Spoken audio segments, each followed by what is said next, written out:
히트. 시인은 세상에 없는 것을 만들어내는 것이 아니다. 원래 있던 것 중에서 남들이 미처 발견하지 못한 것을 찾아내는 사람이다. 따라서 새로운 것을 발견하는 사람은 시인인 것이다. 누구나 시인이 될 수 있다. 사랑에 눈뜨고 신대륙을 발견하고 새로운 사실에 감탄할 때 누구나 시인이 된다. 안녕하십니까. 오늘 이 시간에는 선경 후정에 대해서 살펴보겠습니다.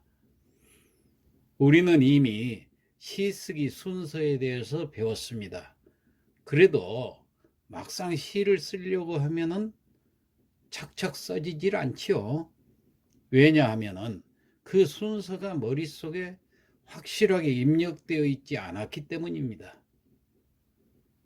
그런 분들은 이 시간에 시인은 선경후정이다, 이 말을 새겨두고 이 방법대로만 한번 써보세요. 시가 망설임 없이 써질 것입니다. 우리가 친구 집을 찾아간다고 합시다. 무작정 나서면 헤매게 됩니다. 미리서 머릿속에 친구 집에 가는 길 약도를 그리고 가면 곧장 찾아갈 수가 있습니다. 그렇듯이 시도 길을 찾아가듯이 머릿속에 먼저 약도를 그려보세요. 이 약도가 바로 선경후정입니다. 물론 이미 배웠던 기승전결로 그려도 됩니다. 그러나 초심자는 기승전결보다도 간단한 방법이 바로 선경후정입니다. 선경후정이란 먼저 풍경을 그리듯이 보여주고 후반에서는 시적 화자의 정서를 서술하는 것을 말합니다. 즉 시의 초반에는 경치를 쓰고 후반에는 화자의 생각을 쓴다는 뜻입니다. 이를 묘사와 진술이라고도 합니다. 묘사는 그림 그리듯 그리라는 말입니다. 그리고 나서 그 그림을 보고 자신이 느낀 감정을 그 다음에 쓰면은 진술이 됩니다. 이렇게 묘사와 진술로 시를 쓰는 것이 바로 선경후정입니다. 선경후정은 한시에서 주로 쓰였던 시상 전개 방식입니다. 선경후정은 정서를 직접 드러내지 않기 위해서 경치를 시의 앞부분에 배치하는 방식이라고 하겠습니다.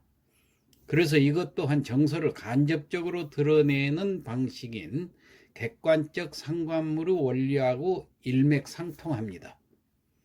이미지와 상상이 주조를 이루는 시상전개의 형상화는 시인의 개성, 취향, 그리고 소재에 따라서 그야말로 다양한 방식과 논리가 적용될 수가 있습니다. 기승전결이라든가 선경후정이라든가 수미상관의 논리 등 그야말로 다채롭습니다. 이 중에서 제가 이 선경후정을 권해드리는 것은 초심자들이 쉽게 전개해 나갈 수 있는 방식이기 때문입니다. 그럼 왜 이 방식을 권해드리는가요? 시인이 어떤 대상을 놓고 시상에 떠오른다는 것은 이미 주어진 그 대상의 경으로부터 정이 발동한 까닭입니다. 그래서 시인은 자연적으로 경을 보고 정을 느껴서 시를 쓰게 되는 것입니다. 그러니 선경후정으로 되기 쉬운 것은 사실입니다. 좀 더 구체적으로 설명하자면 선경후정이라는 것은 경치가 먼저고 그 다음이 정서란 뜻이지요. 이를 시작과 관련해서 말하자면 경치를 먼저 묘사한 다음에 그 경치를 보고 느낀 것, 즉 정서를 풀어내라는 뜻입니다. 이는 자연스러운 일이라는 얘기죠. 왜냐하면 정서란 어떤 사물을 접하고 난 다음에야 일어날 수 있는 감정이기 때문입니다. 그래서 초심자들이 쉽게 전개해 나갈 수 있는 시의 짜임새라고 할 수 있습니다. 처음으로 시를 지어보겠다는 사람은 누구나 이 순서를 마음에 새기고 시를 지어 나가야 합니다. 특히 우리 동양 사람은 서구인들처럼 낱낱이 귀납적으로 논증하지 않더라도 이미 그 원리를 터득하는 사고체계를 가지고 있습니다. 그래서 쉽게 시를 전개해 나갈 수가 있어요. 그러면 다음 한시 한 편을 소개해 드리겠습니다. 송인 정지상 우헐장제 초색다요 송군남포 동비가라 비갠 긴 두개는 풀빛이 짙어가고 그대를 남포에 보내며 슬픈 노래 부르네. 대동강수 하시지니요 별루연년 첨록파라. 대동강 저 물은 언제쯤 마를까. 이별의 눈물이 해마다 푸른 물결을 더하네. 자, 성경 후정이라는 것은 문자 그대로 경치를 보여주고 나서 그 다음에 화자의 정서를 제시하는 방법을 가리킨다고 했죠. 이런 방법은 과거에 한시에서 많이 쓰였기 때문에 그 예문을 한시로 보여드리고 있습니다. 한시를 지을 때 자연으로부터 깨달음을 얻거나 위로를 받거나 또는 흥겨움을 느낄 때 전통적으로 쓰였던 방법입니다. 위 작품은 친구를 보내면서 쓴 작품이지요. 이별의 슬픔이 잘 나타난 작품입니다. 그런데 이별의 정서를 단순히 직설적으로 표현하지는 않지요. 슬픈 노래를 부른다며 화자의 감정을 표현하기 전에 풀빛이 짙어간다는 경치를 먼저 제시하고 이별의 눈물을 흘린다는 감정 표현에 앞서서 대동강물이라는 또 경치를 먼저 제시하고 있잖아요. 이처럼 감정을 표현하기에 앞서서 경치를 제시하는 시의 전개 방식을 바로 성경후정이라고 한다, 그 말씀입니다. 그럼 성경후정을 잘 나타낸 시조를 한번 또 살펴볼까요? 성류, 조운, 투박한 나의 얼굴, 두툴한 나의 입술, 아라리 붉은 뜻을 내가의 이르리까. 보소라 이마 보소라 빠개져친 이 가슴. 자, 성경후정 원리를 위 시에 적용해 보면은 초장이 경에 속하고 중장과 종장은 정에 속한다고 보겠죠. 경을 먼저 초장에서 다루었으니 이는 성경이 되고 후에 중장과 종장에서 정을 다루고 있으니까 이것은 후정이 되는 겁니다. 위 시는 성류라는 대상과 시적 화자인 자하고 일치를 보여줍니다. 그래서 투박한 나의 얼굴과 두툴한 나의 입술은 곧 투박하고 두툴한 성류의 모습입니다. 초장은 이런 성류의 모습, 즉 경을 묘사하고 있고 중장과 종장에 와서야 비로소 화자의 답답한 심정을 빠개져친 성류알로 형상화해가지고 임에게 보여주고 있습니다. 이는 화자의 내적 정서를 그대로 꺼내 보여준 것입니다. 자, 다음 시조 한 편을 또 살펴봅시다. 너 한 입 나도 한 입 사랑을 따던 날이 외로운 바람결에 아쉬움만 남겨놓고 차라리 울 수도 없는 아득한 사랑이여. 김유신의 아카시아라는 작품입니다. 이 시는 경과 정, 정과 경이 절묘하게 어우러져 있는 시조입니다. 이는 성경 후정에서 한 걸음 더 진전된 것이라고 할 수 있습니다. 물론 시의 내용을 두고 하는 말이 아니고 그 형식을 두고 하는 말입니다. 성경 후정이 아니라 오히려 선정 후경도 있을 수 있습니다. 뿐만 아니라 경의 묘사만 있는 또는 정의 진술만 있는 경우도 있습니다. 우리의 전통 시전은 성경 후정이라는 시작에 있어서 하나의 기본 구조가 됩니다. 성경 후정은 말 그대로 먼저 경치에 대해서 보여주고 그 뒤에 정서를 말하는 것을 의미하지만은 여기서 정서란 성경에 대한 작가 그 내면 세계의 정서적 반응으로 남다른 느낌, 의미 부여, 상상력, 통찰, 깨달음 등을 총칭한다고 하겠습니다. 말하자면 전자는 외면 풍경이고 후자는 내면 풍경인 셈입니다.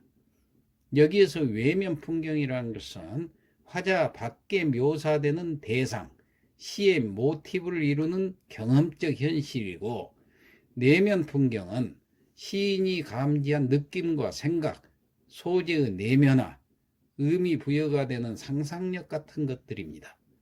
바로 시는 이 두 가지의 결합에서 얻어지는 것입니다. 바람직한 시적 형상화는 바로 외면 풍경과 내면 풍경의 조화에서 이루어진다고 하겠습니다. 자, 그럼 이번에는 자유시 한 편을 살펴보도록 하겠습니다. 만찬 한민복. 혼자 사는 게 안쓰럽다고 반찬이 강을 건너왔네. 당신의 마음이 그릇이 되어 햇살처럼 강을 건너왔네. 김치보다 먼저 익은 당신의 마음. 한상 마음이 마음을 먹는 저녁. 자, 이 시에서 한민복 시인의 만찬은 선경 후정의 논리에 맞춰서 쓰여진 시입니다. 전반부에 혼자 사는 게 안쓰럽다고 반찬이 강을 건너왔네 부분은 선경이 되지요. 후반부에 김치보다 먼저 익은 당신 마음 한상, 이건 후정입니다. 그리고 마음이 마음을 먹는 저녁도 후정에 속합니다. 여러분들도 성경 후정의 논리에 의한 시쓰기를 한번 해보시길 바랍니다. 우선 그 방법을 좀 더 구체적으로 알려드릴까요? 자, 다음과 같은 과정을 참고하시면 되겠습니다. 첫째, 시의 주제가 되는 사물을 유심히 살펴보세요. 바르게도 보고 물구나무 세워놓고도 살펴보세요. 둘째, 그 사물의 특징을 그림으로 그리듯이 글로 한번 써보세요.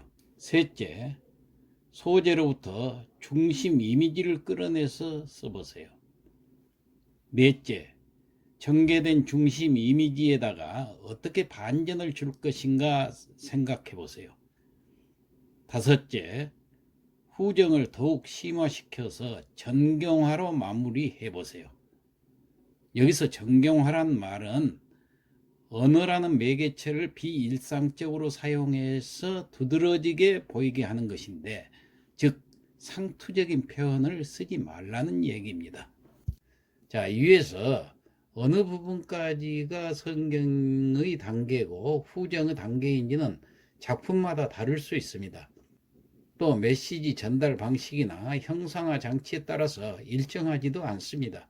그러니까 체험적 모티브를 드러낼 때까지가 성경이고, 그 소재에 대한 깊은 반응으로 내면 풍경을 드러낼 때가 후정이 되는 것입니다.